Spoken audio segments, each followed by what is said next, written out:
Suicide Zen Forgiveness, the pod that shares the stories of those affected by suicide. Lost a loved one? Attempted it yourself? Did you know that when you share a burden, the load is lightened?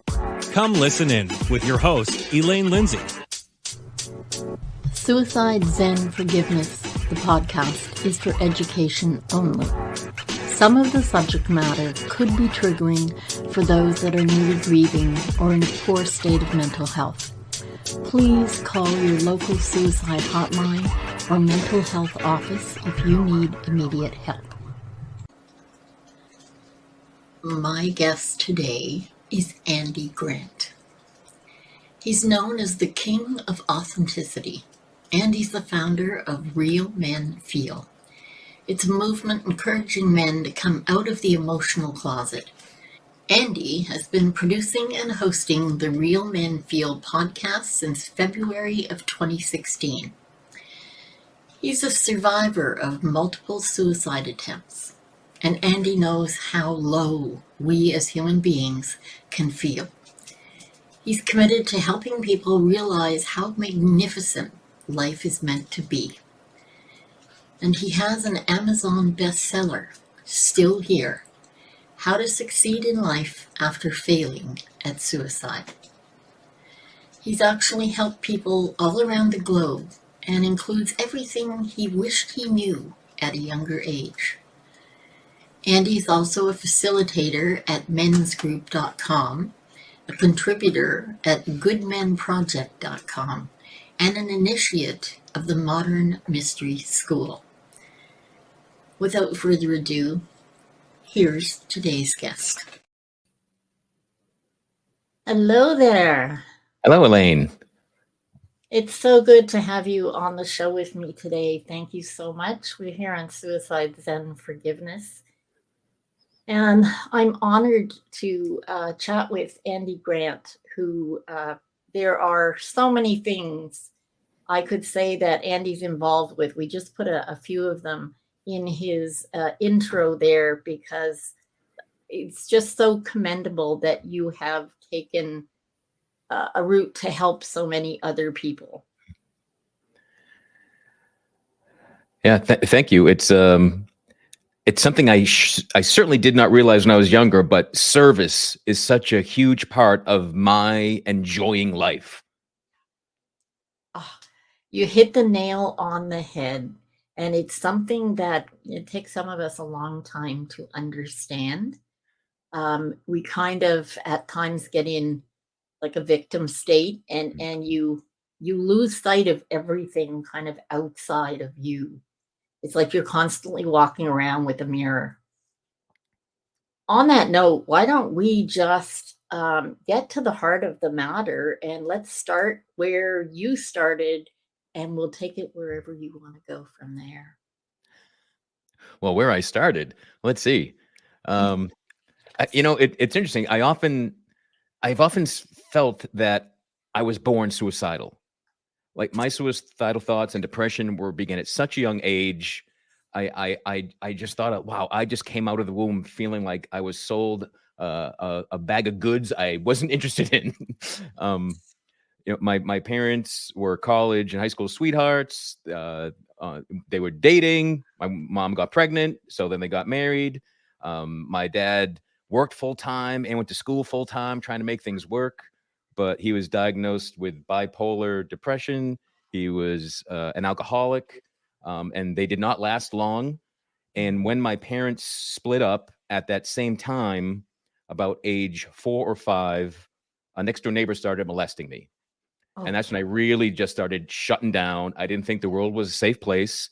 And I thought if I spoke up, I'd be the next man kicked out of my house. So I was an only child. It was just me and my mom. And she always praised me like what a good boy I was. And I just knew how to behave and didn't make waves. And one thing my father always said was that high school were the best years of his life.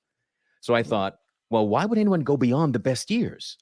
So again, from a really young age, from like 6, 7, 8 years old, I had decided that I would end my life and I would not go beyond high school. Like, why would I sit around and struggle and be miserable through anything? But as my life unfolded and that worldview that life sucks, then you die. I certainly, I wouldn't want to stress that I was like miserable all the time, but No. the good times, I thought that was the lie. That was the trick. And being depressed and just feeling nothing but darkness, I thought that was reality. I thought happy, well-adjusted people were lying to themselves.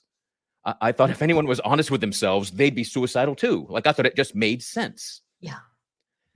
And it doesn't. And it took me a long time to, I was good in school, but this was a lesson I did not learn quickly.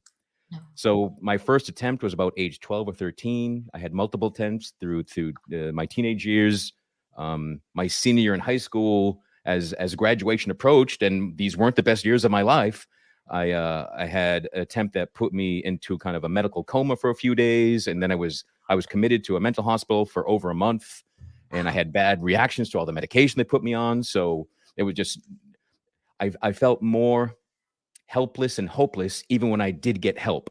Yeah. Right? So it was very, very challenging.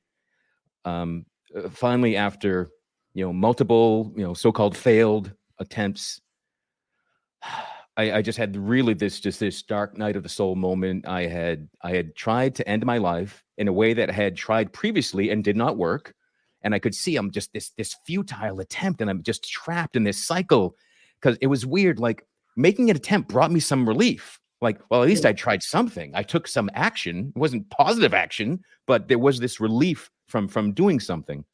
But I remember just curled up in the fetal position about like I'm age of like 20 years old and just begging and pleading to God.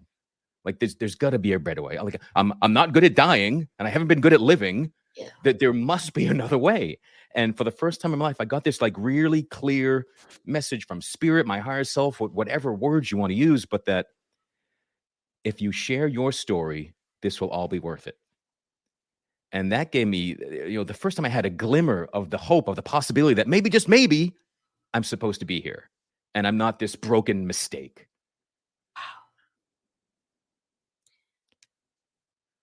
It's so interesting to me that when I talk to other people like us, there's often that it comes up in conversation, I was a mistake. I was a mistake. And it's just, it's such an odd thread to run through everything. It's part of why I do the podcast, because you are a prime example of what we don't do, and that's we don't give children enough of an education in how their brain works and how not every thought that runs through your head is true, or is it something that you need to sit on. And my heart goes out to you. I totally understand the sexual abuse and being quiet about it, because there's always that little nugget of, ooh, this is my fault. Somehow this is my fault. Yeah. And you don't want to rock the boat. And there are a lot of children that have thoughts that are suicidal that nobody ever even thinks that they do. I mean, it probably came as a total shock to your mom the first time you made an attempt. Yeah, like I said, I was good in school. I was well behaved. Nobody wanted to believe it. So when I made my first attempt, I remember my mom went to work that next day, and I just stayed home from school, and because nobody knew what to do about this, and we Yeah. kind of just because I was terrified like that. That I attempted to overdose, and I woke up sick and throwing up, and my mom heard, and I told her what I had done, and I was really scared. So I like, oh no, I don't want this. I want to live. But as I got older, it was sometimes like that's what I need to have this horrible experience so that I know I want to live. It's like I kept testing fate or God or life itself. Yeah. And again, horrible path to travel. I don't recommend it. No, I don't either. And yeah, it's almost like, adrenaline junkies go for getting that feel. Those that have constant suicidal ideation, it's about kind of giving yourself a quick little reaffirmation that, yeah, maybe not right now. Yeah. Maybe I'll try one more time. And I think it's wonderful that there was enough of you inside that wanted to hang on. Yeah. Because it is unfortunate that we do lose kids as Yeah. young as 12, 10, Yeah. 8. It's, I think it's absolutely horrific. How long after that dark night of the soul did you come to understand you had a bigger purpose? So I got the glimpse of it then, and it's always keeps unfolding, and I would have doubts and not believe it, and that at after and I would always make plans. Like I planned to die before high school. Then I finally went to college, and I planned to die before I graduated. I had this big fear of things ending, so I would try to like take myself out before whatever I was doing would end, and I Okay. didn't realize that. But and when I would see counselors or get help, I again, I didn't think I was worthy of it. I thought I was so broken. So I'd give people enough to make them feel better. And yeah, okay. And I play along and, oh, we discovered something neat. But I never really gave it all to somebody. Right. And again, it was horrible. In hindsight, I wish I had the bravery to unload fully, to really let someone in. But it's so many years of feeling hopeless and helpless just were, embedded in my brain. That rut of life sucks, then you die, and the best thing to do is to kill myself. And one thing I find that suicidal people, it's often called like it's horribly a selfish act. But when feeling that, when having those thoughts, I really believed that the people who loved me would be better off with me gone. Right? Yes. Sure, you Yes. might be upset for a few weeks. I get that, but Yeah. you won't be worrying about me all the time. Like I know my wife and my mom, and they, and even as a kid, I know I was watched like a hawk because Yeah. my Yeah. grandfather and great grandmother both died by suicide. So any emotional expression from me, I'm sure, triggered people all around Yeah. me. Yeah. Oh my God. And was your dad in your life? Yeah, so I'd see my dad like every other weekend. And again, getting reinforced that high school was the best years of your life. And I would always hear this. And it wasn't Yeah. until I was adult. I mean, as a kid, it didn't dawn on me, but my dad was 21, 20 years old saying this. He had just had high school, and then he was married and had a kid. So yeah, high school seemed great. Yeah. But it really, I think I was like 35 before that math dawned on me. Yeah. And yeah, at 21, I mean, how much do you have to look back? Yeah. Right. That Right. really is all there is. Yeah. I had a pact with a friend because we weren't going to get past 25. That just seemed like, what would there be after that? So it's actually more common Yeah. than people realize that when you are suicidal from an early age, you do have these milestones that you give yourself until end of high school, until end of college, until and that to me is that underlying thread for one that you can be reached, that you can at some point see that ray of hope and take yourself out of where you were. Yeah. So what's the first, I guess, purely positive thing you did for you Ooh. after college? Wow. Immediately, there wasn't much. So after college, I had my first job, and I ended up involved with a married woman, and I'm having an affair, and she was at least 15 years older than me. And there's people like, I'm an adult. This is neat. And then it wasn't, and it got gross and bad. And I was feeling suicidal. So I'm 22, 23 years old. I put myself into the hospital. So I did not make an attempt. And I thought, wow, such tremendous growth for this Oh one yeah. here. But at that point, insurance was, I was just in an ER. I was there for just, I think, 3 days. And they said, wow, you're in these circumstances. So I was living with this married woman. And because she was married, it was secret. I couldn't answer the phone. My existence was being denied. It was covered up at work. and it was just a horrible place. And of course, the doctors were like, of course you're depressed. And sometimes depression is the perfect response to what you're going through. It doesn't always mean some mental illness is happening. Yeah, Yeah. absolutely.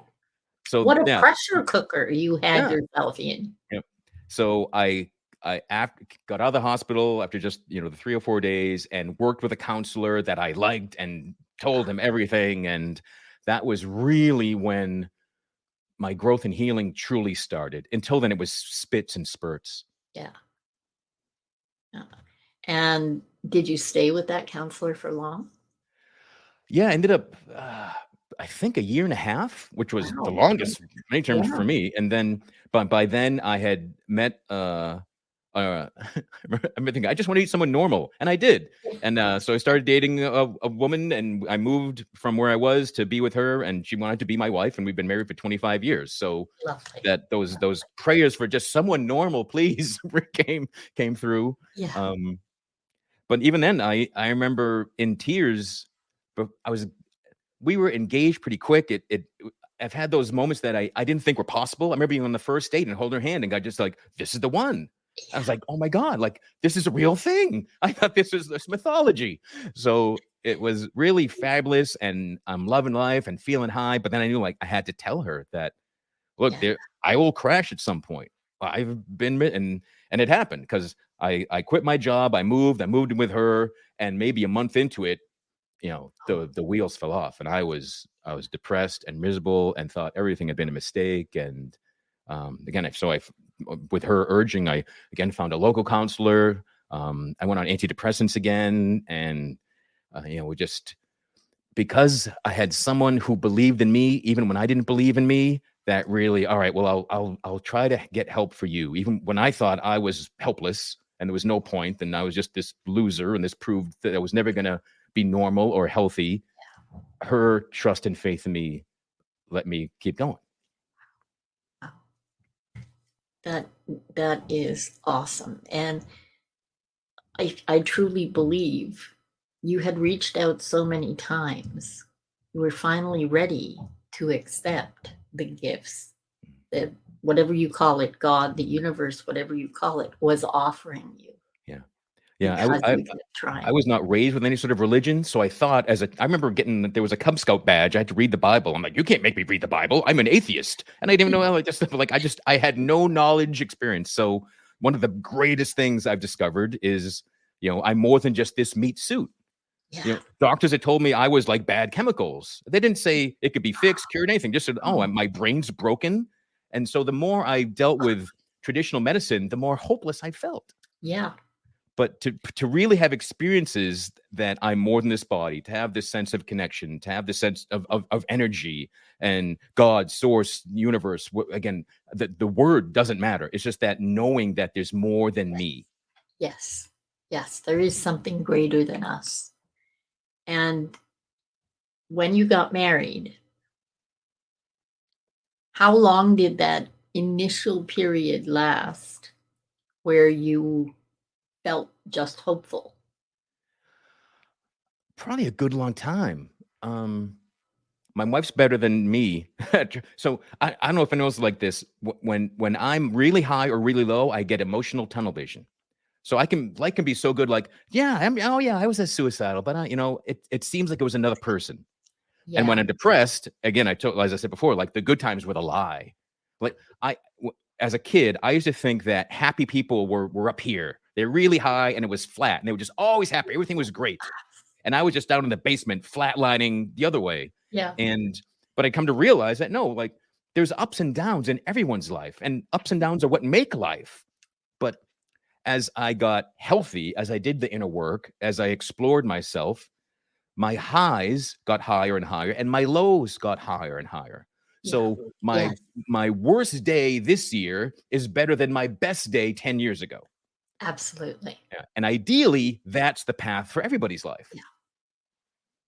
And in all honesty, it's really important for people to understand that you don't want that flat line, not happiness, not unhappiness, nothing, because that leads to boredom, which leads to problems. Yeah. And we need the highs and lows because humans by nature are comparative. We can't appreciate the highs without some lows. Right. Yeah. And I'm a big amusement park and roller coaster junkie, Yeah. and I love that thrill. And I realize, like, I can't be depressed in the front row of a roller coaster. Like, there's No. nothing that puts you in the moment more than a thrill ride. Yeah. Yeah. And that's what really made me question, like, because I remember the first time I was in the hospital for a long time, and I was, you're clinically depressed, and it's all chemistry. And I would sit there, and on the TV, The Simpsons were on, and I was laughing at Homer Simpson. I'm like, well, if I'm clinically depressed, how can I be laughing right now? How can I go from I wanted to die yesterday, I'm still alive, and now I'm able to laugh at things? Like, it just didn't. I've got to be more than just chemistry. Absolutely. And that, yeah, that's another really good piece. We're not either or. There are such gradations and nuances in every moment for us. Never mind every day. Every moment is colored by your surroundings, the people that you're with, and the thoughts that you allow yourself to think. Yeah. Yeah. And that was a big lesson for me too, that I can choose my thoughts. I can change. Like, again, I was taught that I was at the mercy of my thoughts and emotions. They were just out of control. I had nothing to do with them. And as I realized and learned that wasn't true, and it takes effort at first, but we all can change our minds and just like, oh, I'm feeling this because I'm thinking.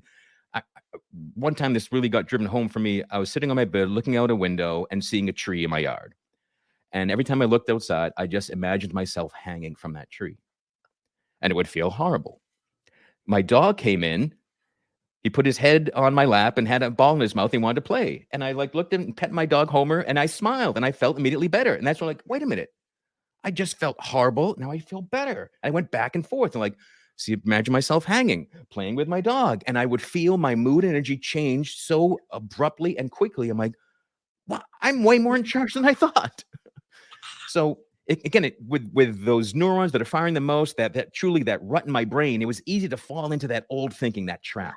Yeah. And it takes effort, but if you have a new thought and feel better, even for a microsecond, that proves it worked. You just got to keep consciously choosing that over and over. And that I made fun of positive affirmations and mirror work and gratitude journaling. I thought I'm not going to be the guy writing in my little diary about my ideal boyfriend and things. I just thought these were like things that little girls did. I do them all daily now, right?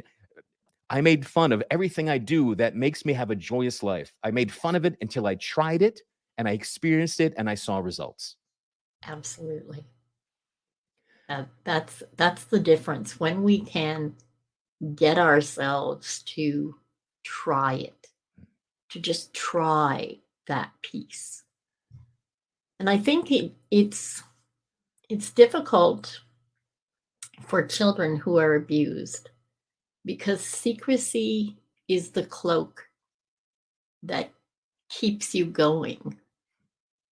And it's not a good look on anybody. Yeah. The Yeah. secrecy. It doesn't keep us, it keeps us going in a dysfunctional way. Yeah. Yeah. Yeah. And it doesn't keep us, it doesn't have the longevity that opening up and putting everything out in front of us has. Yeah. It's those secrets that eat away at any happiness you try to have. And And when I was a kid, the only time I heard people talk about suicide was in mental hospitals, Yeah. which made me seem even crazier. Yeah. So now that's why I first went public and talk about this, to make it more common. yes. Because the thoughts are horribly common. Oh yeah. Yeah.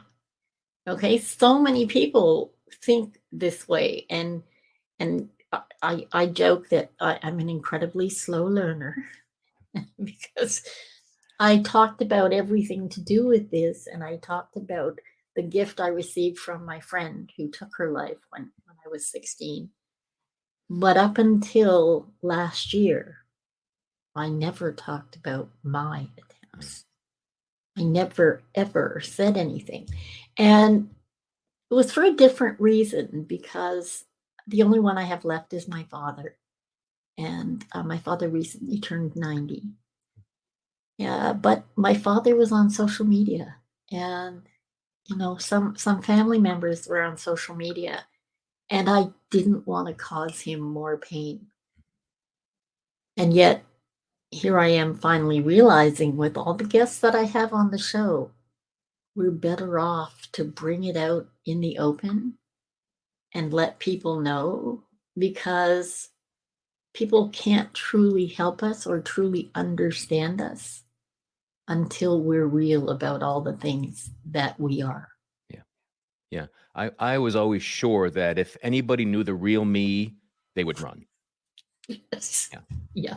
If anyone knew how dark my thoughts were, how much I hated myself, I would be friendless. My family would abandon me. I just thought, yeah. Wait, again, if you're suicidal, you probably think the worst outcome for so many situations. Oh, absolutely. And like I'm a lot older than you. When I was young, I worked in a mental institution. I volunteered there for a number of years from the time I was 12.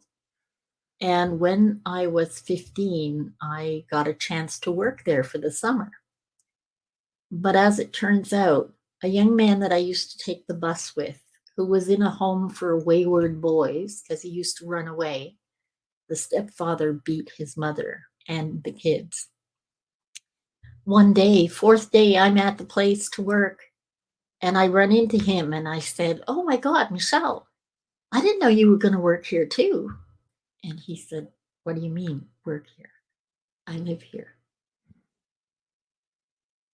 And you could have knocked me over with a feather, because in my head, with all the suicidal ideation and the horrible thoughts and how much I hated me, it was like, oh my God, all he did was run away.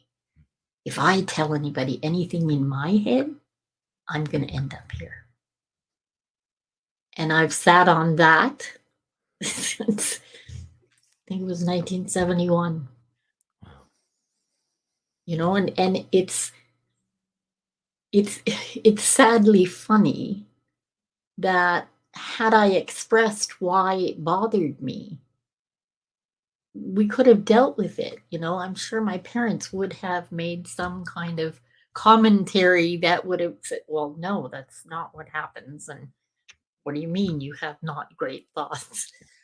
But back then you didn't. You didn't tell people because the stigma, the shame, and the silence around suicide was, so pervasive. Yeah. So much younger, I think it's wonderful that you were able to get help, and that younger people, and especially men, are starting to understand, you know what, let's reach out. Let's talk to somebody and try and change our situation. Right. Yeah. On Real Men Feel, one of the things I say most often is that silence kills men. It does. And often the bravest thing you can do is ask for help. Absolutely. Absolutely. And sometimes, I say, if at first you ask somebody and you don't get, give it another try. Don't stop at one. Right. Yeah. Because it can be traumatizing and triggering to be told that too. Oh, Like yeah. I lost a lot of friends who just couldn't comprehend me trying to die. Yeah. And one thing I tell, like, especially if you lose a friend or a family member, there's so much like, but why? Why did they do it? I don't understand. And I always say, be glad you don't understand. Right? If you've never seriously thought about ending your own life, you won't get it if someone else does. And that's great.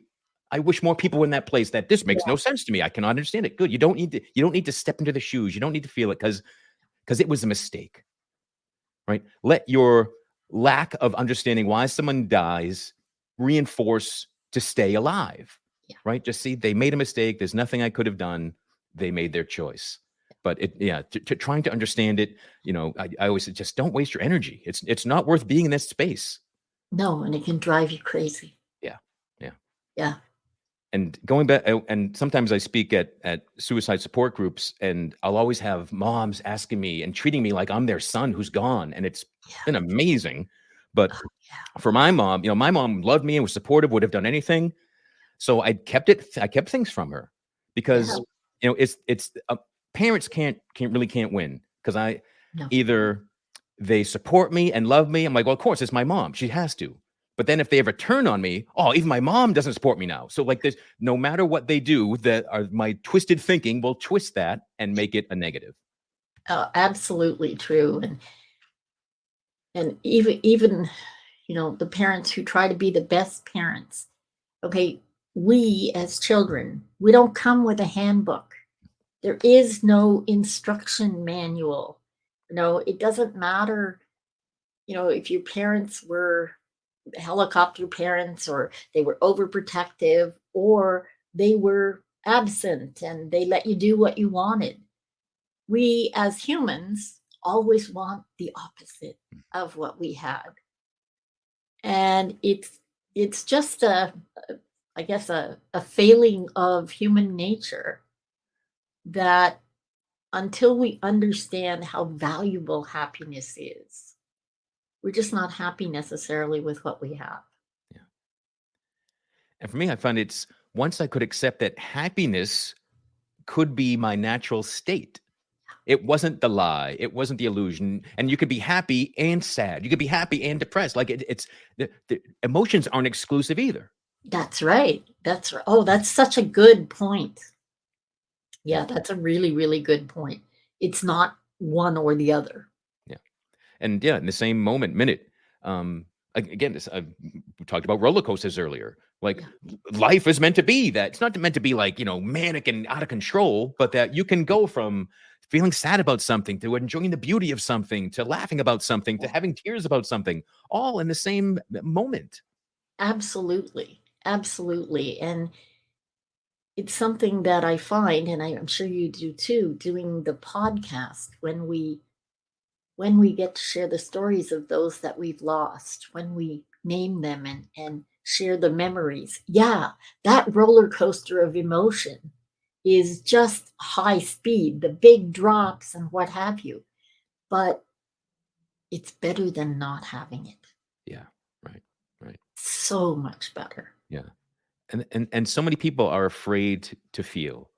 Yeah. I remember my it might be about 10 years now. My stepfather passed away and my mom went on antidepressants. I'm like, why? She's like, oh, I was sad and upset. I'm like, yeah, you're a human. That's grief. Like we've been so trained, or from pharmaceutical ads or whatever, to like there should be just this middle road. We're supposed to be these robots and not feel much. But no, there's a full range of human emotions and they all serve us. And as a teenager, losing my friend, I was pulling myself into myself. Unlike you, who shared with your mom that you were suicidal, I hid everything. And when you start hiding, it's really hard to come out of that. And the whole point was, I didn't want to feel. I know what your mother felt like, because it was, I know these hurt. These emotions are horrible. I do not want to feel them in any way, shape, or form. And I tried everything there was to stop my emotions. Did it for a while, never lasted. Yeah. I mean, that would, again, you'd be a zombie. Yeah. You'd be alive Yes. technically only. Yes. Yeah. Yes. Yeah. That's why I've slowly learned that when I'm willing and able to feel whatever emotion shows up, the moment it shows up, the negative emotions pass easy. Right. But it's when I want to stuff and deny, no, I shouldn't feel that. When I try to judge things, that's when I get in trouble. And I learned that the average emotion has I think it's a 9 to 16 second lifespan. Right. So it's not forever. It's just short. And when you allow them and let them go, it's amazing how quickly and how wonderfully we can move on. Yeah. On the other side of every so-called negative or painful emotion is always a better feeling. There's light at the end of it all.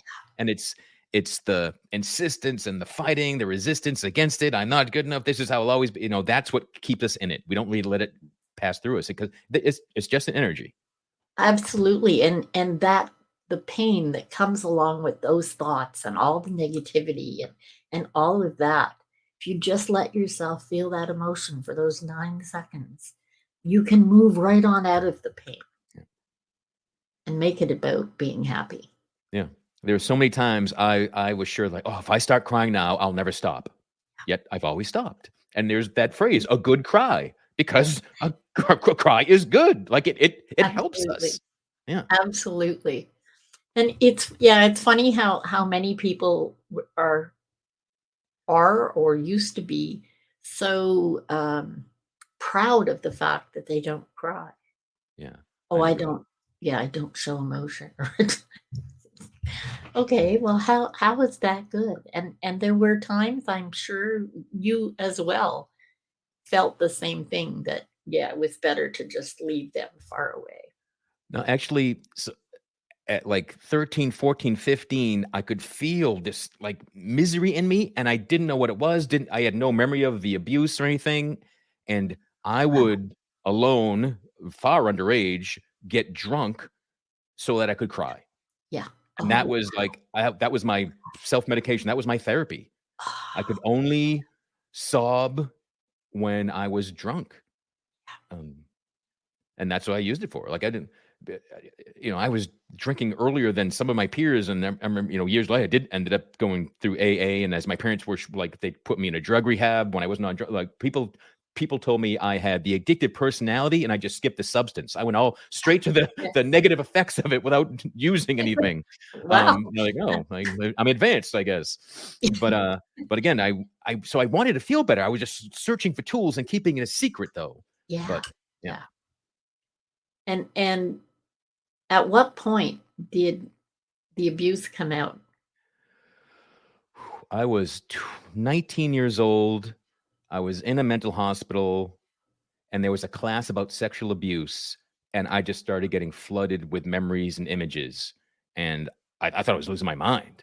But then a whole picture came through, and the time frame and what was happening, and I remember a family meeting with both my parents came, and like my mom and dad only got together when I had tried to kill myself. Like they were, that's like, oh, I must have done it again. I remember waking up in hospital, seeing both of them, like, oh, it's serious now. Yeah. But I remember they had me tell my parents about it, and I remember thinking that, well, now I know everything's fine now because I know what happened, and everything wasn't fine. I just knew more. But the trauma, the effects it had on me took, I was going to say, forever to unpack, and maybe that's accurate. I feel unpacked, but maybe there's more. Yeah. But I also, this is like the early 90s, and all through the 80s, there was all these news things about kids making up and false memories and all this stuff. And Yes. that bugged me. So when I was like 32, I went to a hypnotist and asked to be brought back to being 5 years old to see if I was really molested. And I don't recommend that. I like relived it. I got way more. It took her a long time to get me back. Even after snap your fingers, like I was like, I'm not here. I feel horrible. And I was in her office for at least an hour of her just saying, pick up that pen, trying to get me more present. And it took a long time. But yeah, there was no doubt. I'm not making this up, or I'm making it up so elaborately. Even hypnotism is making me relive it. But yeah, and I had to, like, again, the media can give us so many weird messages, and instead of just trusting ourselves. But Well, yeah. Yes, that's why gaslighting works. yeah. Sadly, I'm sorry about that. Someone must be walking on the street because the other dog is barking. Pardon us. But I'm very safe in my home. Good. They're chihuahuas, so that's actually a big joke. So I realize that you have other things to do today, and I don't want to keep you over time, although I could probably talk to you for hours. One thing I'd like our audience to know is you are a prolific author, and I think it's really important. The one book, of course, has to do with suicide, but the other books I think are wonderful. And the fact that you wrote a book, you and your dog, I think that's just fantastic. Yeah.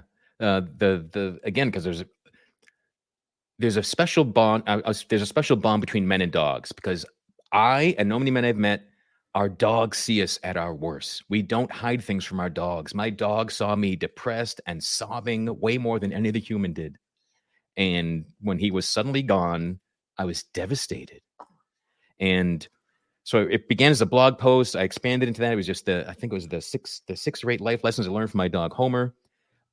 Hay House picked it up. So me and Homer are featured in a Louise Hay book as well. Yes. Oh, wow. Yeah, you can heal your heart, and it's all about grief and loss. And there's a chapter on pets, and the Andy and the Homer in that book is me and my dog Homer.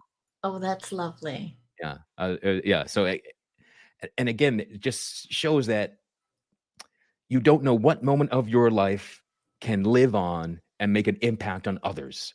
Absolutely. Right? Yeah. So if I just kept my pain inside and just let myself go into depression and negativity, and I've even lost my dog, there's no point to anything. But no, I chose to focus on the positives of that situation. And we're very thankful that you did. Me too. You'll be able to find all of the important links to find Andy on the page with the podcast. We'll make sure in all the notes we have all of the links.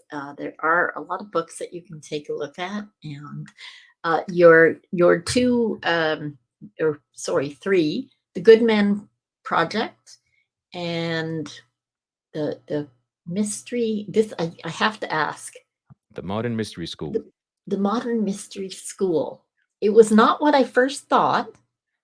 So, how did you find it? And let the audience know what it's about. The Modern Mystery School is ancient teachings, wisdoms, and healings going back over 3,500 years to the time of King Solomon, the wise King Solomon of the Bible. Okay. And I discovered energy work in 2008. I became certified and took training. 2010, became an energy coach. And because it was energy and meditation that I finally, oh my God, I'm really more than my body. And I discovering my intuitive gifts and empathy, which was something, everything I cursed as a child, I found are actually gifts. So I experienced in 2016 something called a life activation, just because I'd met someone and they said, I love your energy. You should meet this person. And we met, and I like trying new things and different modalities. So I got a life activation, which again is this thousands-year-old tool, and it can only be done in person. It was about 90 minutes long, and it connects you with your divine blueprint. It connects you more to your higher self. It truly brings more light into your DNA. Wow. And during it, I don't know what this is, but I know I'm going to learn this. And I did. So I had a complete career shift. My Real-Men-Feel podcast started the month after it. Until that time, I'm supposed to do something for men. I feel called to do something for men. I don't know what it's going to be. After that life activation, podcast, calling it Real-Men-Feel. Boom. So it's been phenomenal. And as an ancient mystery school, there were 7 ancient mystery schools. This is the only one that's open to the public, but they go back on and on. They used to be, you were watched and spotted, invited to come in, and had to scrub the floor for years and to prove yourself worthy. And anyone familiar with the Marvel universe, Doctor Strange? Yes. He was that was a mystery school he went to in Tibet to begin his journey.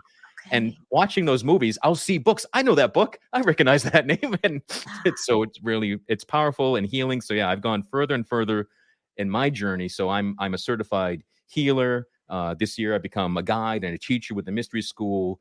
And it's all about knowing yourself and living a joyous life. And again, as we both talked about earlier, service being a tremendous part of that. Yes. And absolutely. And I'm sure you can attest to the fact that serving another is probably the purest form of joy there is. Yeah, it really is. And nothing can get me out of my negative mindset than focusing on someone else. Absolutely. And everyone you meet is a mirror of you, right? And so when you can see something beneficial in another, when you can see something that you want to shine a light on, someone to help someone, it's because you have that as well. Yeah. Oh, that's so good. That's so good. Well, the last thing I'm going to ask you is, if you only had one thing you could leave the audience with? One thing you want to offer them, that either a little tip they can use, or something, a meditation they could use, something like that, what would it be? Well, I resisted meditation for years until I tried it, but I just want meditation isn't just sitting cross-legged on a mountain. Meditation can be as simple as 3 deep breaths. And that can change your state, can change your energy, can change your mood. So just give yourself the gift of trying the things you've resisted. They don't have to be overly complicated. Just, shut your eyes, take 3 deep breaths. Do it at every red light you come to when you're driving, right? Do it before as you're feeling, you just want to snap. People I'm just going to, give yourself 30 seconds. You can still snap, but give yourself 30 seconds first. Just 3 deep breaths. It can change your life. Oh, that is so good. And I totally agree. On that note, thank you so much, Andy Grant, for being my guest today. I really appreciate it. And thank you for joining us here at Suicides and Forgiveness. I look forward to the next time we get together. And in the meantime, make the very best of your today, every day. I'll see you again soon. Thank you for listening. Please subscribe on your favorite service. Suicide Zen Forgiveness was brought to you by Truel Social Media, the digital integration specialists. Let them get you on page 1 in the search results.